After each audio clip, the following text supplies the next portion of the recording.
Portanto, o Estado deve organizar-se, deve funcionar sempre com esta preocupação. Eu, que é a defesa da dignidade da pessoa. Eu, quando falo no Estado, refiro-me ao Estado nas suas variadas funções. Função de defesa, função de segurança, função de bem-estar social. O Estado enquanto órgãos que agem no domínio quer do judicial, quer do legislativo, do administrativo, a questão da defesa da dignidade da pessoa. E coloca-se desde logo o executivo, todos eles devem ter como pressuposto um problema muito sério aí, que são os conflitos que há, às vezes, entre o que é que se entende por dignidade da pessoa humana e quais os seus limites. Quando estes limites chocam com os chamados interesses do Estado. Porque muitas das vezes o interesse do Estado tende a sobrepor-se ao interesse individual. E quando nós falamos nesse conflito entre interesse do Estado e interesse individual, ele tem que ser muito bem ponderado, a chamada ponderação dos interesses, para que não existam dúvidas de que, mesmo quando o interesse do Estado, por alguma razão, se pode vir a sobrepor, não pode pôr em causa os direitos fundamentais. Um exemplo concreto. Estamos em período de pandemia, Covid-19. E esta é uma situação que, a nível de Angola, e não só, em todo o mundo, se tem estado a discutir. No sentido seguinte, devemos ter em causa, ou devemos estar mais preocupados com os interesses individuais das pessoas, que é o interesse das pessoas serem livres ou não de andar com máscara, serem livres ou não de circulação pelo país, interna e externamente, ou temos que nos deixar subordinar às orientações superiores da Organização Mundial da Saúde, dos governos, no sentido de impor regras para que se faça a proteção do interesse coletivo, do interesse da vida humana. E vocês sabem, naturalmente, que em vários países isso tem sido um problema muito sério, porque há governos que não concordam com esta posição. E tivemos o exemplo dos Estados Unidos durante o governo de Donald Trump, temos o exemplo do Brasil de Bolsonaro, temos outros exemplos em outros países, e a consequência, normalmente, dos países que não tomam as medidas recomendadas são as da proliferação da doença, que leva a que milhares e milhares de pessoas sejam afetadas pela doença, que haja milhares e milhares de mortes, que põe depois um problema sério não só de saúde pública, mas também até de segurança nacional. Porque tanta gente a falecer, tantos homens, adultos, crianças, jovens a falecerem, coloca-se de facto um problema muito sério até se diz que é já um problema de segurança nacional. Mas isso tudo para dizer que estamos a falar ainda da questão da dignidade da pessoa humana. Estamos a dizer que, tirando essas situações de exceção, e mesmo estas têm que ser feitas de acordo com determinadas regras.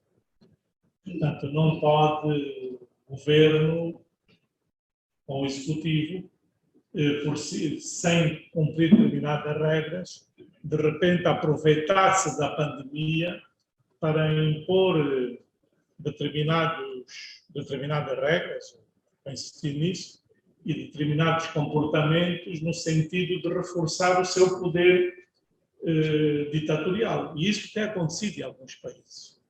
Portanto, tem acontecido em alguns países, repito, e há um país na Europa do Leste que é muito criticado por causa disso, porque se tem estado a aproveitar da necessidade dessa imposição de medidas de proteção do Covid para reforçar o poder do Presidente da República, retirando poderes ao Parlamento, órgão colegial, para dar mais poderes ao Presidente da República. Portanto, toda esta matéria acaba por ser muito complexa e o Covid-19 veio trazer-nos desafios, não só de saúde pública, mas também desafios do ponto de vista jurídico, do ponto de vista de direito à saúde, do ponto de vista, enfim, de uma série de perspectivas, uma série de questões que têm a ver sempre com a proteção dos direitos fundamentais. Bom, o que havia? Fazendo essa pequena introdução, com a referência de que todas as questões ligadas à organização e funcionamento do Estado, da sociedade, têm como pressuposto a defesa da dignidade da pessoa humana, isto é, da defesa dos direitos, liberdades e garantias, vamos então partir para esta ideia de que, afinal, o que é que são isso de direitos fundamentais? E por que razão é que há tanta preocupação na defesa desses direitos fundamentais? Essa é uma questão que se coloca, desde logo, historicamente, começou-se a falar dos direitos humanos, primeiro, dos direitos humanos e inicialmente no chamado direito natural, e no século XIV, século XV, com a Revolução, depois várias revoluções inglesas, dos vários processos que houve de luta na Inglaterra entre as várias classes sociais. Mas é com a Revolução Francesa de 1789, um pouco antes, com a Revolução Americana, Revolução e a proclamação da independência americana de 1787, que de facto se começa a levantar bastante a questão da defesa da dignidade da pessoa, mas principalmente com a Revolução Francesa. Penso que toda a gente sabe que alguns princípios da Revolução Francesa, daquela época, século XVIII, falar em 1789, quais eram? Liberdade, fraternidade e igualdade. Qual é? Igualdade, fraternidade e liberdade. São três direitos humanos, e eu ainda não estou a falar em direitos fundamentais, e vou já explicar porquê. São três direitos que foram a sigla da Revolução Francesa. Serviram de bandeira para que a burguesia lutasse contra a monarquia e impusesse a Revolução Liberal e proclamasse a República em França. E esses três direitos que surgem com a Revolução Liberal Francesa são os chamados direitos da primeira geração. Primeira geração porque são os primeiros direitos a serem consagrados, porque juntamente com as várias constituições francesas dessa época, porque de 1989, com aquele processo que houve da Revolução, eles acabaram por aprovar 3, 4 constituições seguidas, que demoravam mais ou menos um ano de existência cada uma delas. Mas aprovaram também uma Carta dos Direitos do Homem naquela altura. E essa Carta dos Direitos do Homem consagravam esses 3 direitos e outros, que eu já me vou referir, e que passaram a ter um peso bastante grande. Desde logo porque liberdade, porque se entendia que toda a gente era livre de exercer a sua atividade. E ali a liberdade tinha mais uma conotação económica. Por quê? Porque estamos a falar de uma época onde predominava a produção feudal. E estávamos no início da Revolução Industrial. E nesse início da Revolução Industrial, as fábricas precisavam de mão de obra. E as pessoas não conseguiam deslocar-se e ir para as fábricas porque estavam ligados aos senhores feudais, trabalhavam no campo. E não tinham liberdade de fazer a escolha de para onde iriam trabalhar. E daí nasce esse conceito da liberdade. Liberdade das pessoas trabalharem onde quisessem, liberdade de expressarem as suas ideias também, liberdade de exprimirem os seus pontos de vista e de fazerem política. Depois tinha o princípio da igualdade. Todos são iguais, portanto, não há senhores feudais, não há senhores burgueses, portanto, a burguesia entendia que tinha exatamente os mesmos direitos que tinham os senhores feudais. Portanto, estavam-se num processo de revolução e, naquela altura, quando se falava da igualdade, ninguém estava a pensar na igualdade dos operários e dos camponeses. Esses não eram tidos nem achados. Portanto, faziam falta.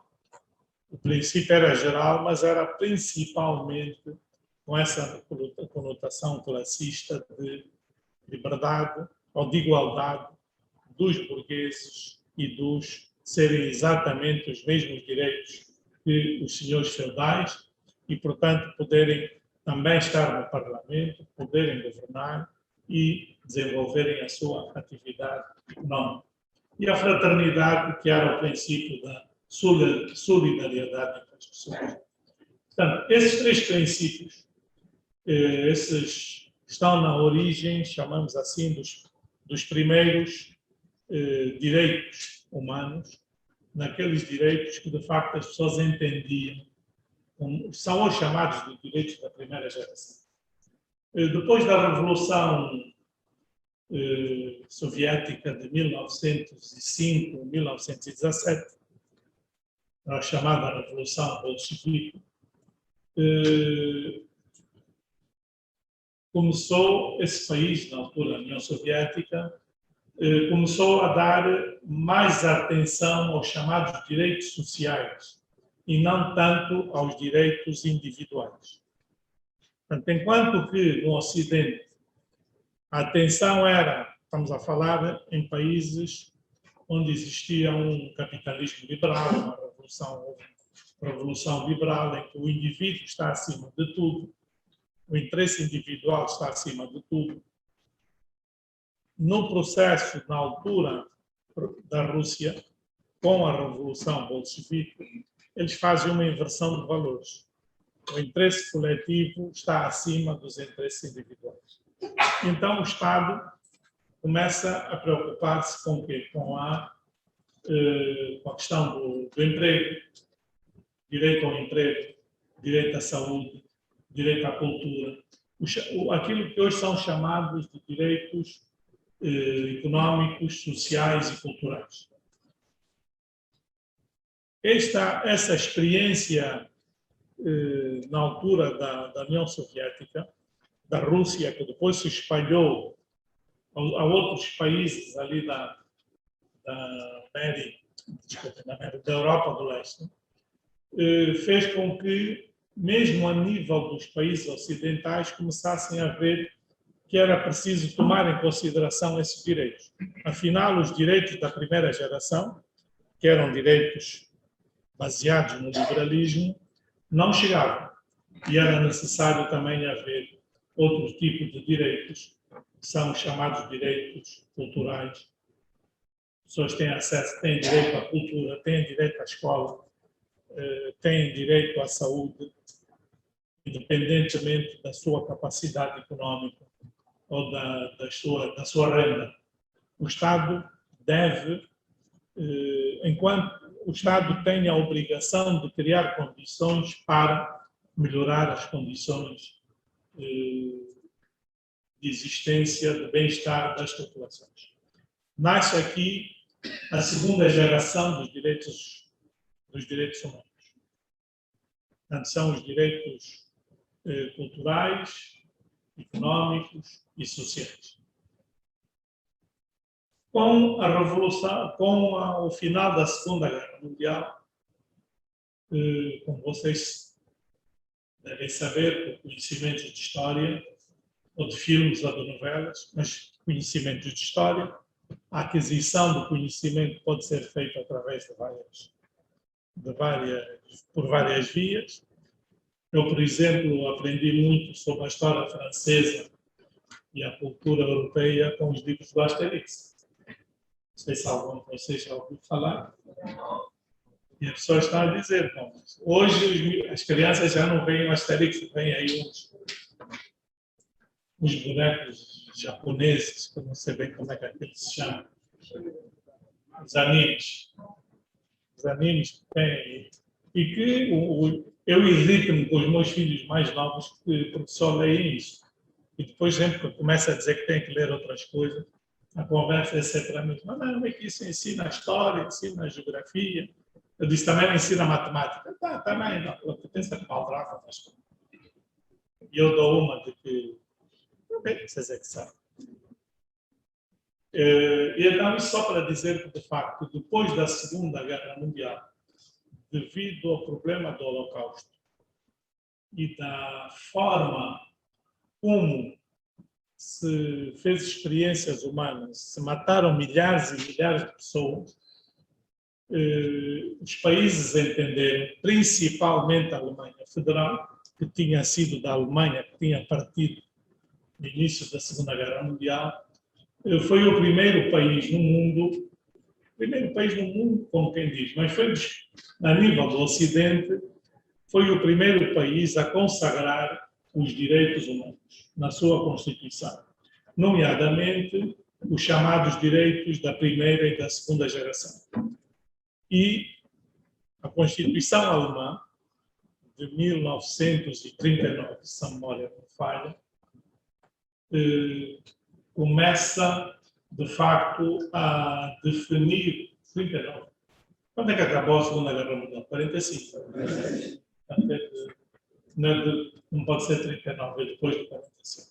49. A primeira Constituição da República Federal da Alemanha constitucionaliza uma série de direitos humanos, nomeadamente o direito à vida, a proibição da tortura, portanto, todos aqueles direitos que foram postos em causa durante a Primeira e Segunda Guerra Mundial. E já vamos falar sobre essa questão da constitucionalização dos direitos fundamentais. No fim, vocês devem estar a perguntar, mas o que é que isto tem a ver exatamente com nós estarmos aqui sentados e virmos a ser juízes de garantia? Isso é o preâmbulo do assunto, já vamos lá chegar.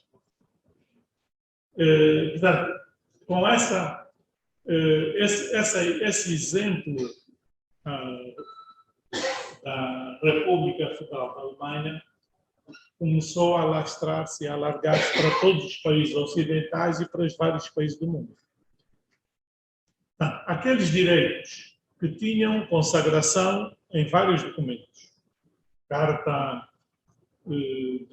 tanto a Declaração dos Direitos do Homem, Declaração Universal, aprovada pelas Nações Unidas nessa altura, Declaração Universal de Direitos dos Homens e dos povos em África.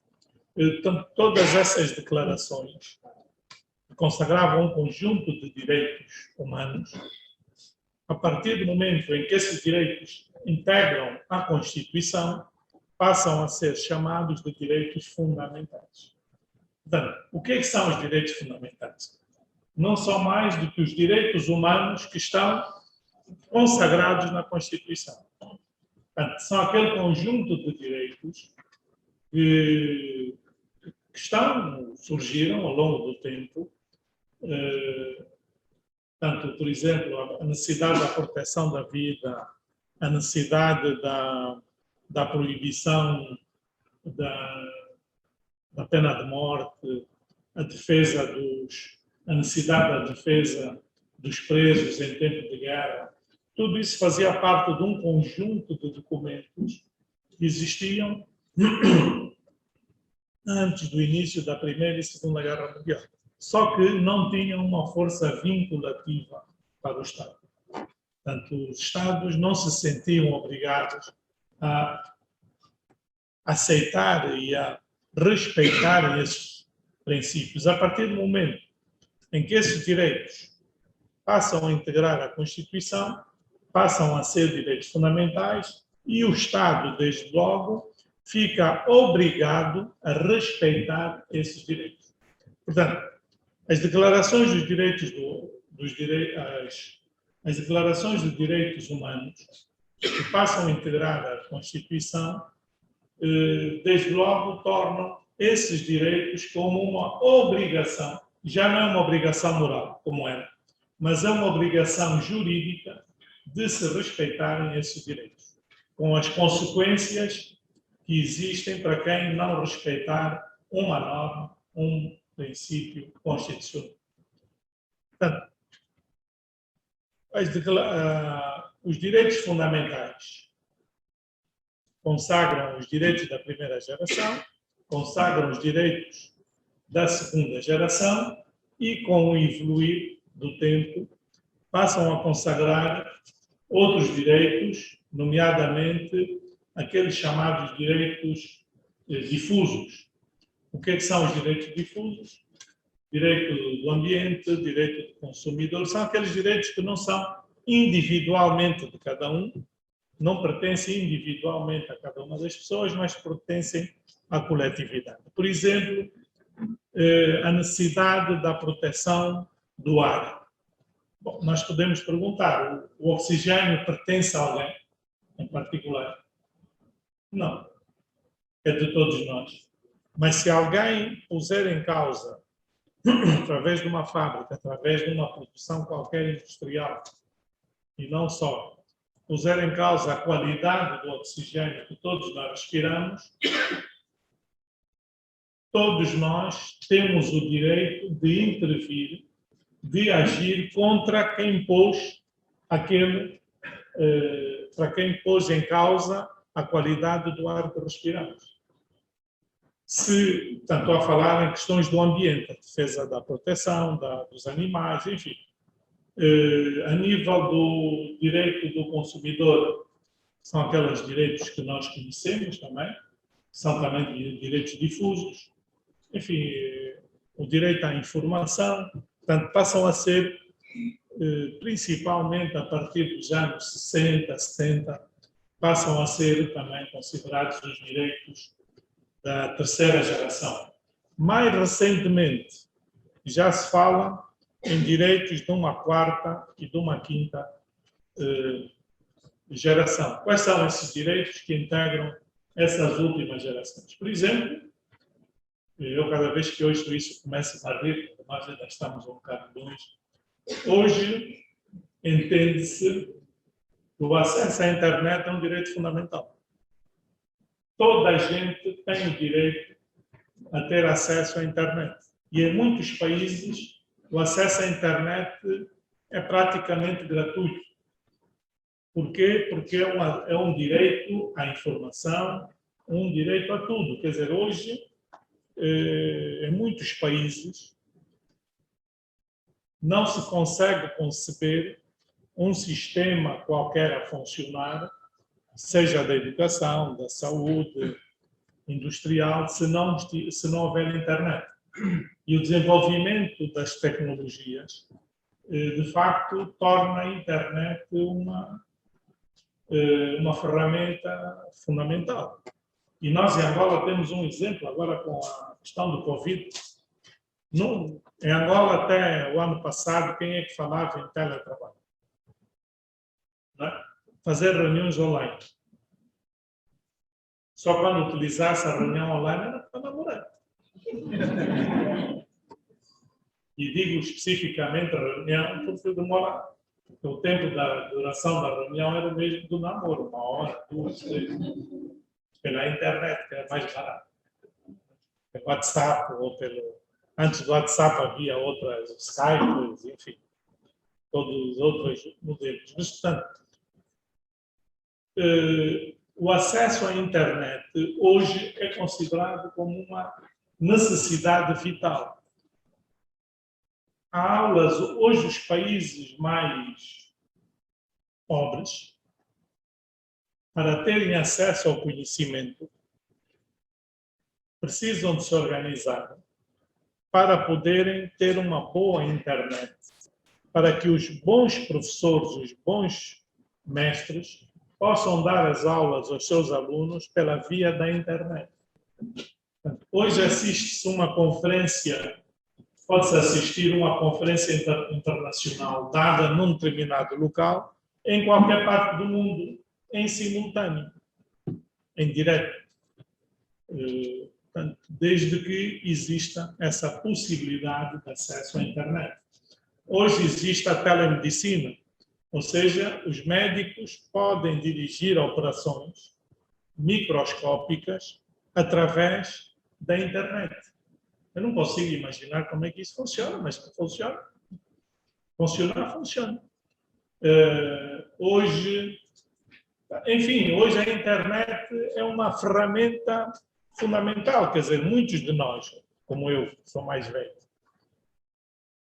quando tivesse dúvidas a estudar, era uma dor de cabeça por causa da bibliografia, onde é que uma pessoa ia buscar a informação. Hoje, a internet dá respostas a quase tudo.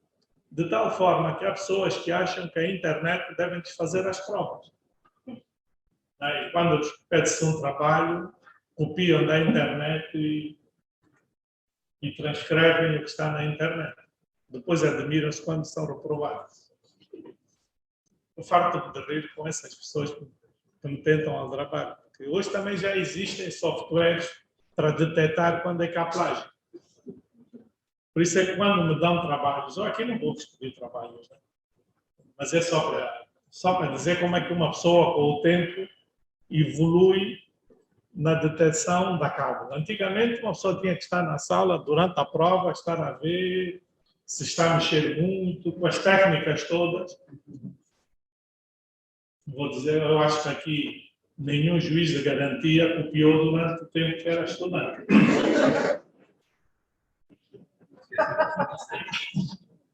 Não acredito que isso tenha sido possível. Mas se o fez, espero que tenha copiado, mas que tenha aprendido. Porque há pessoas que copiaram tanto e acabaram os cursos que hoje não sabem absolutamente nada.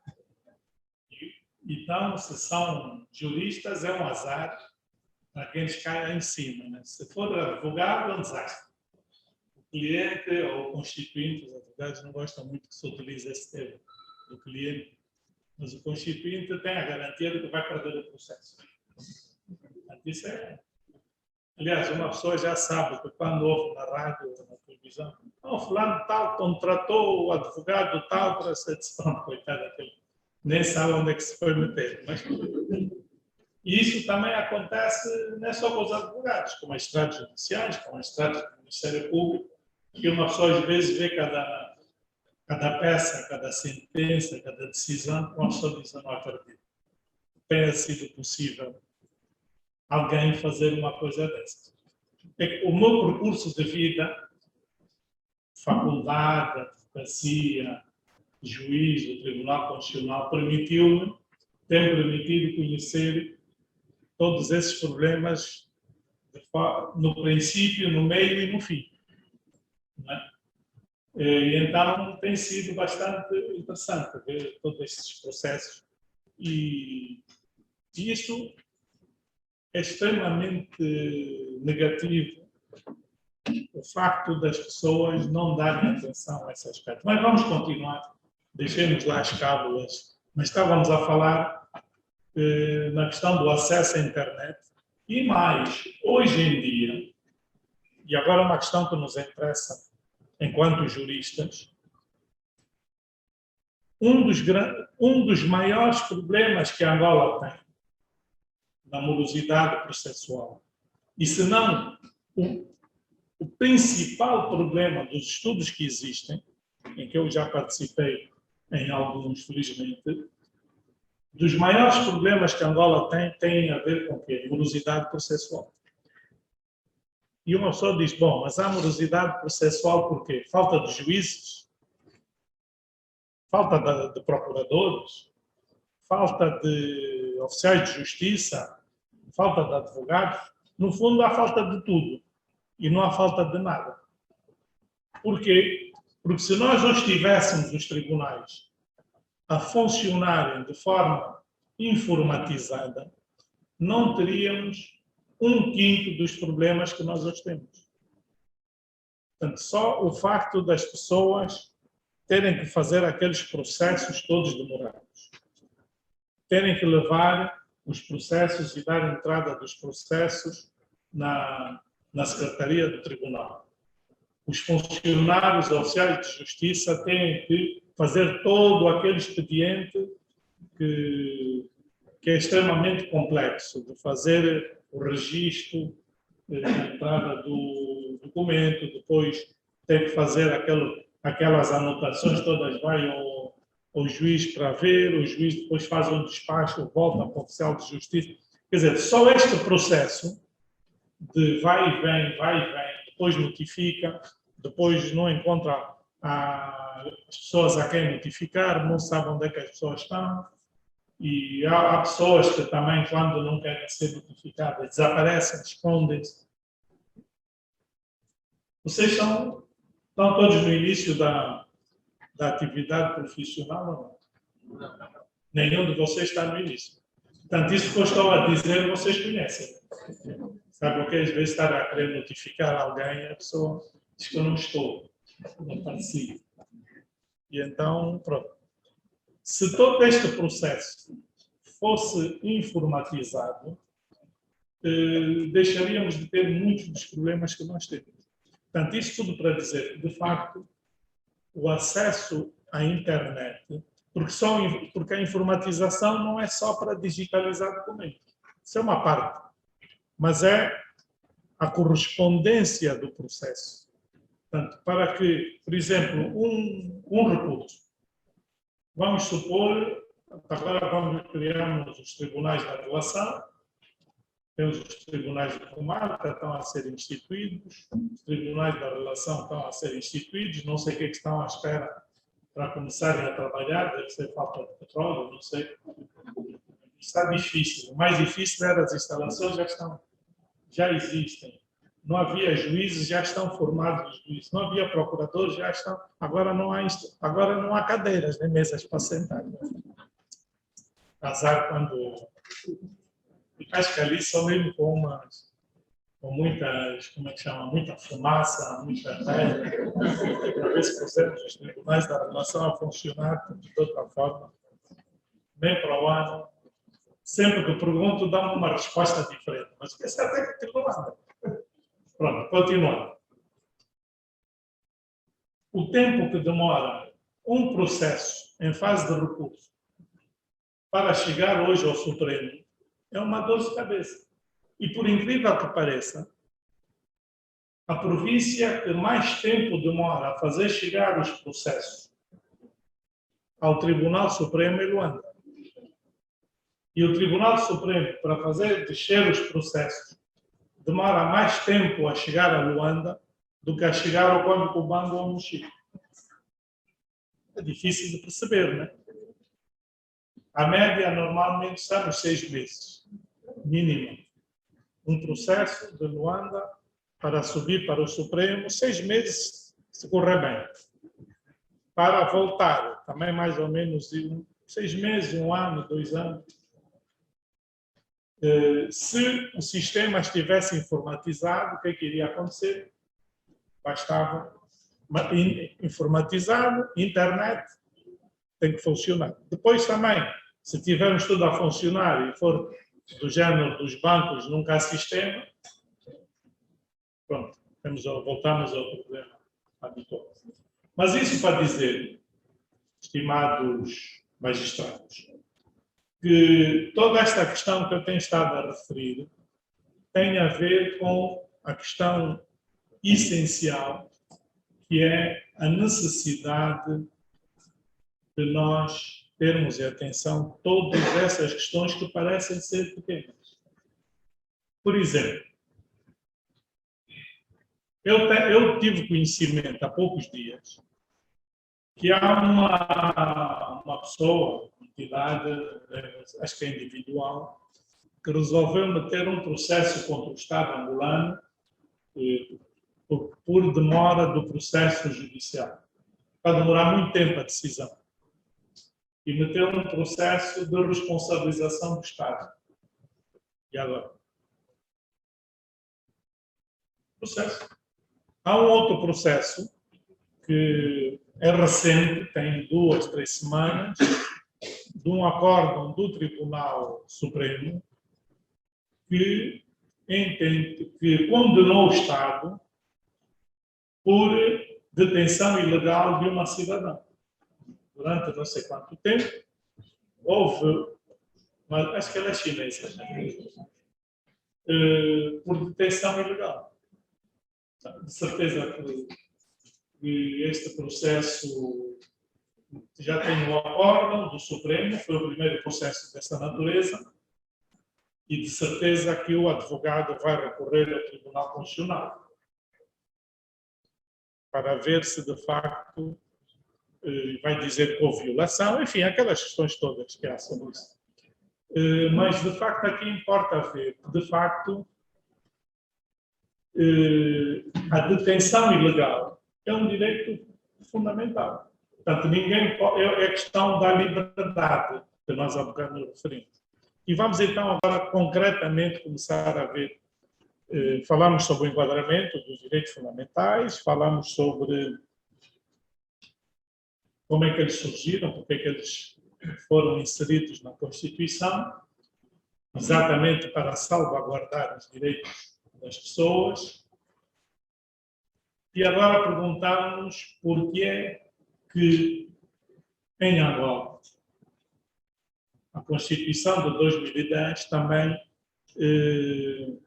abraçou este princípio e consagrou que sempre que houver perigo de violação de direitos fundamentais, um magistrado judicial deve intervir e não ficar com o Ministério Público como tem sido até agora. Como vocês sabem, até agora, quem decreta as prisões preventivas, quem decreta todas as medidas cautelares do processo penal é o Ministério Público. Era assim, já na lei das medidas cautelares, depois foi ao Tribunal Constitucional que declarou uma série de normas inconstitucionais. O Código do Processo Penal consagrou que há um conjunto de direitos ou de medidas, melhor dizendo, cautelares que só podem ser decretadas por magistrados judiciais e diz que há outras que o Ministério Público pode aplicar. Bom, eu não sei, mas tanto quanto eu tenho conhecimento, a Ordem dos Advogados está a preparar um processo para o Tribunal Constitucional relativamente a algumas normas do Código de Processo Penal e algumas delas dizem respeito a essa abertura que o Código de Processo Penal faz a permitir que o Ministério Público possa aplicar algumas medidas coercivas previstas, chamadas medidas cautelares no processo penal. Perguntamos por que é que existem. Primeiro, por que é que não pode ser o Ministério Público a fazer? Porque antigamente a polícia fazia.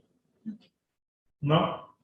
durante o tempo da lei da prisão preventiva, em que só havia uma medida cautelar que se aplicava, qual era? Em caso de dúvida, prende. Era o princípio que figurava em Angola durante longos e felizes anos. Quando houver dúvida se ele tem culpa ou não, prende.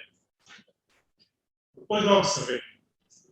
Aquele indúbio pro réu só aprendíamos na faculdade. Tirando as aulas do processo de direito penal, na prática esse princípio não existia, não figurava. O que figurava é o princípio ao contrário. Em caso de dúvida, a culpa é do réu, quem está a ser condenado. Portanto, este processo evolutivo, mesmo em Angola, fez com que, de facto, nós fôssemos, e a Constituição de 2010 tem um papel fundamental nesse sistema, quando diz o seguinte: quem está a instruir um processo não pode ser a mesma pessoa que depois decreta as medidas de coerção a serem aplicadas. E isto porque, se eu estou a instruir um processo crime, naturalmente que vai me dar muito mais jeito que os réus ou as pessoas que são os arguidos ou que estão indigitadas como arguidos fiquem o mais próximo possível de mim. E se estiverem na cadeia, até facilita. Eles ao menos não saem dali, quando eu precisar deles, já sei onde é que eu os encontro. A questão que se coloca é: será que é constitucionalmente aceito que quem condena seja o mesmo, aliás, quem acusa seja o mesmo que faz a apreciação do processo? No fundo, aquilo que nós todos vimos no dia a dia no desporto. Eu acho que aqui alguém tem o seu clube, não? Gostando ou não gostando do desporto, mas mais ou menos as regras são as mesmas. Quer dizer, se nós virmos um árbitro a tomar posições só relativamente a uma equipa, qual é a reação que isso? Seja no futebol, seja no handball, aqui no Arreio, seja no basquete, como é que uma pessoa reage? Batuteiro, no mínimo. Utilizando uma linguagem mais simples, é batuteiro, porque na hora não é esse termo que se utiliza. Então, se estivermos no campo de jogos, o termo é um bocado mais forte. E sejam homens ou mulheres, sai mesmo. Pronto, e só para dizer que nos processos judiciais é exatamente a mesma coisa. Portanto, quem está a julgar, porque aqui nós estamos, a imagem do desporto é importante, quer dizer, quem está a julgar, temos uma equipa, quem está a instruir o processo. No outro lado, quem está a ser investigado. São duas equipas. Uma pode ser mais forte que a outra. Mas tem que haver alguém que esteja a ver se, de facto, as regras que estão a ser aplicadas durante o jogo são ou não são legais. Se há ou não lealdade durante a regra do jogo. Portanto, daí a questão de que, e esse princípio funciona de duas formas. Primeiro, na instrução preparatória, em processo penal, quem, em regra, dirige o processo penal, a investigação preparatória, quem é? O Ministério Público. Mas não é o Ministério Público que, em regra, pratica aqueles atos do dia a dia, de investigação. Isso é a polícia, é a SIC. E há um choque, normalmente, entre a SIC e o Ministério Público, por causa da questão dessas competências, até onde é que pode ir, onde é que não pode ir. Mas, pronto, isso é outra conversa. Mas por quê? Porque o Ministério Público surge exatamente para salvaguardar que as regras a serem seguidas pela instrução criminal sejam regras que respeitem a lei. Certo? Você vai fazer a investigação, mas não faz a investigação de qualquer forma. Não pode estar a dirigir ou de qualquer forma. Por isso é que tem um órgão, Ministério Público, que vai dirigir o processo, que vai fazer, digamos, a supervisão e até direção da investigação. Senão, você não está a fazer bem. Você devia fazer isso, deve fazer aquilo, etc. Às vezes é um bocado difícil no dia a dia fazer a separação das águas, mas é possível e deve ser feito. Mas depois coloca-se a questão, preparar o processo, feito o processo, ou mesmo durante a investigação, entende-se que há pessoas que apresentam sinais de que, tendo cometido determinadas práticas, que se não estiverem detidas ou se não forem tomadas determinadas medidas de coação, eles podem prejudicar a investigação. O que é que tem acontecido até agora? O Ministério Público ou prende ou aplica outras medidas, que também não são só... é injusto dizer que o Ministério Público só manda prender. Os militares agora não foram presos, só alguns. Os outros foram interditados de sair antes que você passaram para o Dubai. Mas há também a possibilidade da proibição de viajar, há o termo de identidade, e aquelas várias medidas que estão previstas na lei. Mas entende, para salvaguardar os direitos fundamentais, para salvaguardar determinadas regras de equiparação de armas, entende-se que quem acusa ou quem está a investigar não deve ter a possibilidade de fazer a aplicação da sanção. Ou seja, o Ministério Público está a investigar e chega à conclusão de que há determinada pessoa ou determinadas pessoas que, de facto, deve ser aplicada uma sanção de prisão preventiva, face à gravidade da situação, etc. A partir de agora, quem vai tomar essas decisões não vão deixar de ser o Ministério Público. O Ministério Público manda para o juiz de garantias. E qual é o papel do juiz de garantias? Não é dizer estou de acordo, né, sem analisar os fatos. Porque há uma questão muito criticada, e eu estou a tentar entrar para questões muito concretas do dia a dia. Durante muitos anos, quem fazia as prisões, quem era? Era a polícia.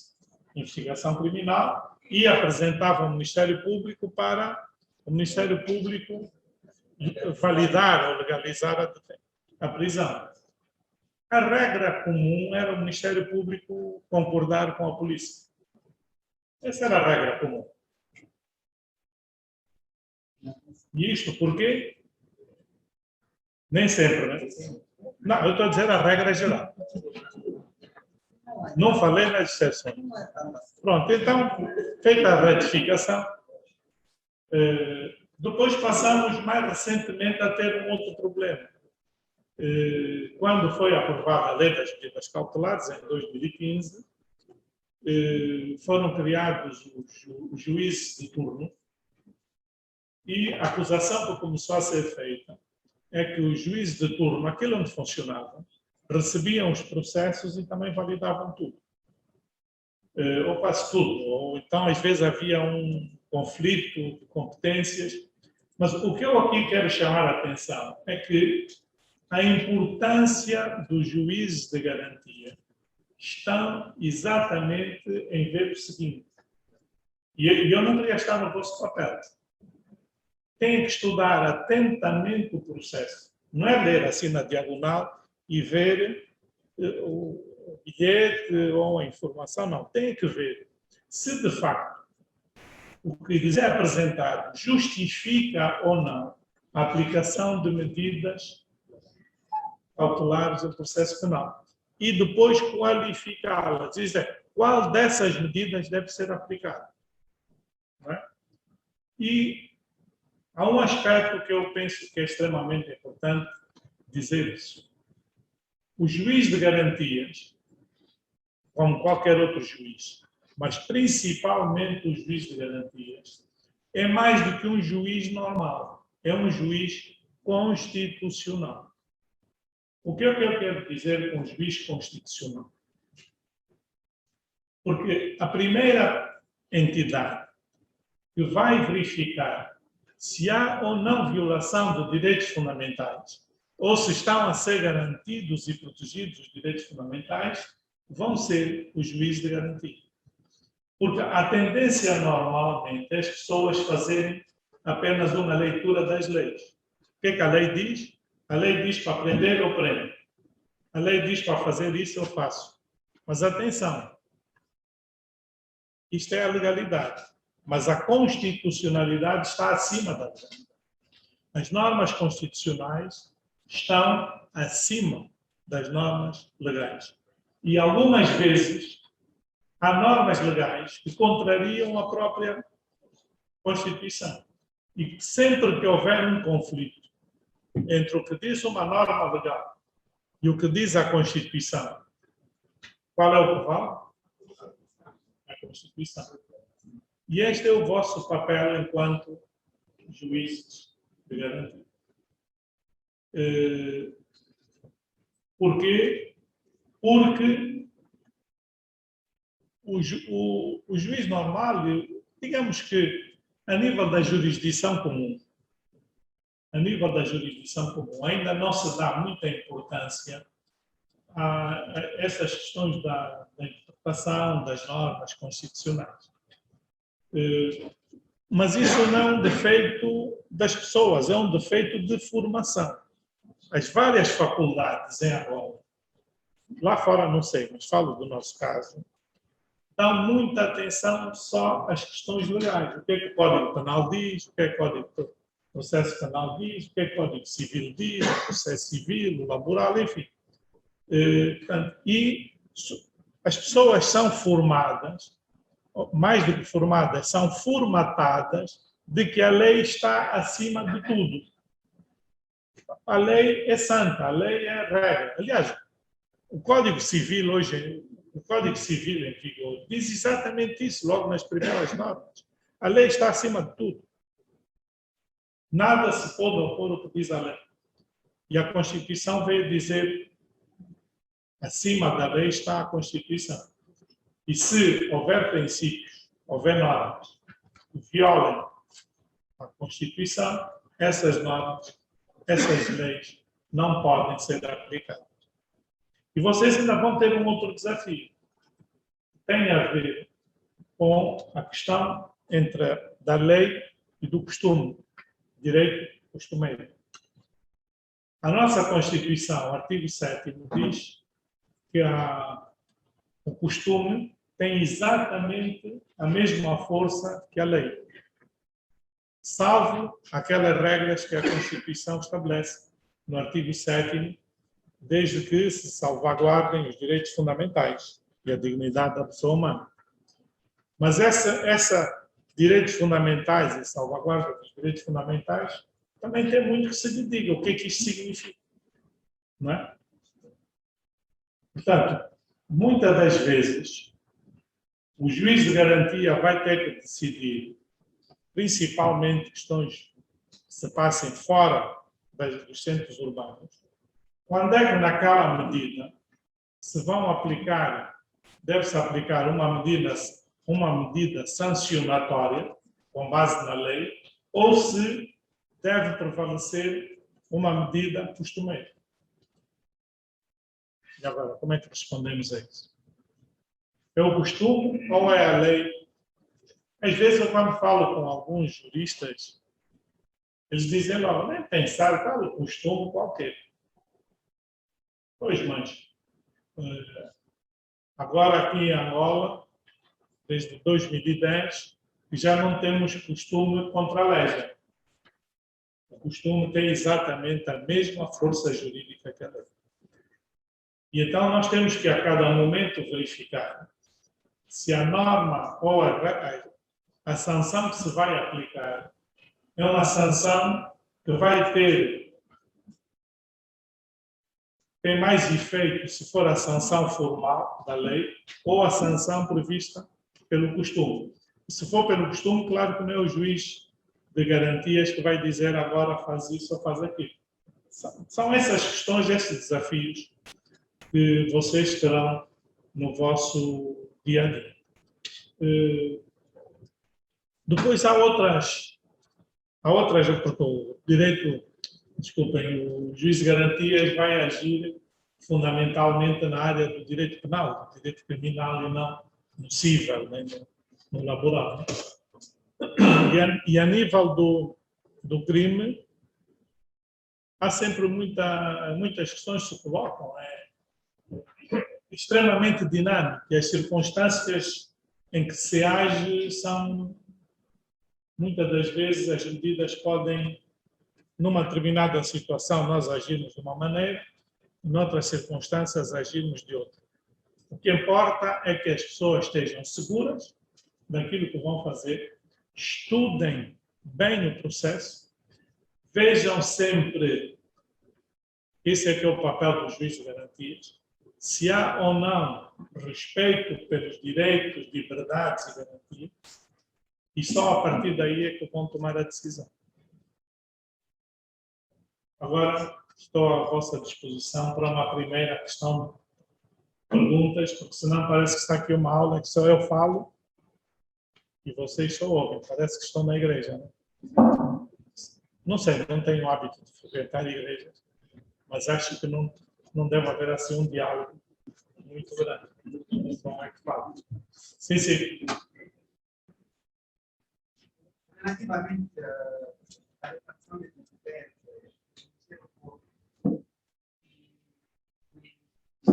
relativamente à aplicação da legislação, temos aqui grande oportunidade sobre o artigo 186 da linha E da Constituição. E parece que, em parte, o legislador constituinte é que causou essa confusão da repartição da competência do Ministério Público e do juiz. Seguindo para a última parte, diz o seguinte: compete ao Ministério Público e a parte preparatória, sem prejuízo da fiscalização das atividades do cidadão ou da sociedade da lei. E parece que só a fiscalização, quando há um ato prévio, e parece que o legislador constituinte atribui inequivocamente as competências aplicáveis à legislação ao Ministério Público, depois adquirirá o juiz para fiscalizar. Vamos lá ver. De facto, aqui o nosso legislador, e esta matéria nem sequer se tocou agora em sede da revisão pontual. Acho que é uma questão tão complexa que o proponente preferiu ficar em coisas mais simples e não entrar nessas questões judiciais, porque é daquelas confusões que foram inicialmente propostas, mas felizmente superadas. Saber se os juízes tinham ou não tinham soberanias e não sei o quê. Mas aqui a linha F do artigo 156, de facto, denotou uma posição envergonhada do legislador constituinte. Quis dizer, mas não quis dizer tudo. Então, diz, compete ao Ministério Público, a linha F, dirigir a fase preparatória dos processos penais, sem prejuízo da fiscalização das garantias fundamentais dos cidadãos, por magistrado judicial nos termos da lei. Ora, o normal seria haver aqui um capítulo ou um artigo que falasse especificamente sobre essa matéria. O que daí resultou uma confusão muito grande do que é que isso significa. Como é que essa questão desses juízes aparecem, quer dizer, aqui na parte do Ministério Público? Por quê?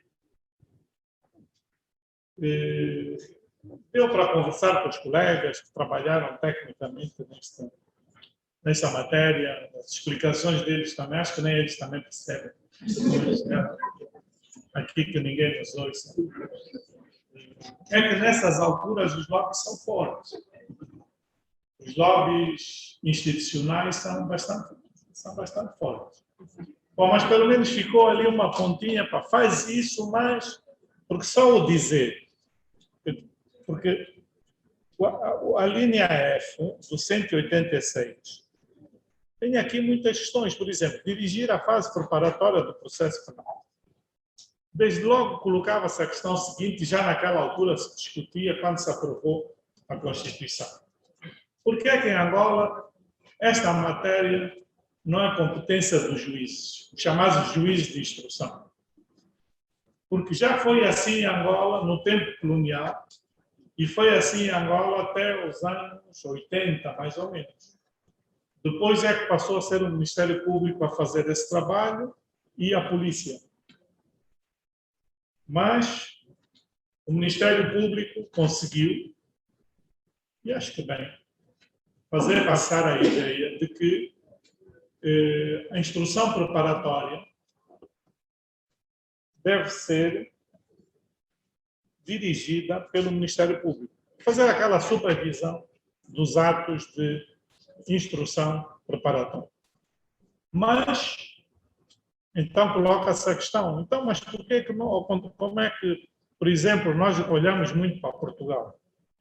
Por que é que não temos aqui o juiz de instrução? Porque quem dirige a instrução preparatória em processo criminal em Portugal são os juízes de instrução. Mas em Angola foi para uma outra solução. Também não temos que copiar tudo. Já copiamos tanto, por que temos que copiar? Já lhe passa a palavra. Portanto, pelo menos aqui resolvemos não copiar. E então, não, senhor, quem vai fazer isso é o Ministério Público. Mas coloca-se a questão, mas o Ministério Público vai fazer isso sem limites? Será ele que vai fazer a aplicação também das sanções, das medidas cautelares? E apesar desta norma, vejam isso, apesar desta norma estar na Constituição de 2010, em que ano é que nós estamos? Só agora estamos a fazer a formação dos primeiros juízes de garantia. 11 anos depois. Vejam a resistência que houve ao longo de 11 anos para que essa norma não fosse aplicada. Por quê? Porque, por um lado, muitos colegas do Ministério Público achavam que devia ser o Ministério Público a dirigir todo o processo e, por outro lado, havia também magistrados judiciais a entender que deviam ser os magistrados a fazer a instrução preparatória, os chamados juízes de instrução, e os advogados a gritarem por todos os lados a dizer que nenhum nem outro.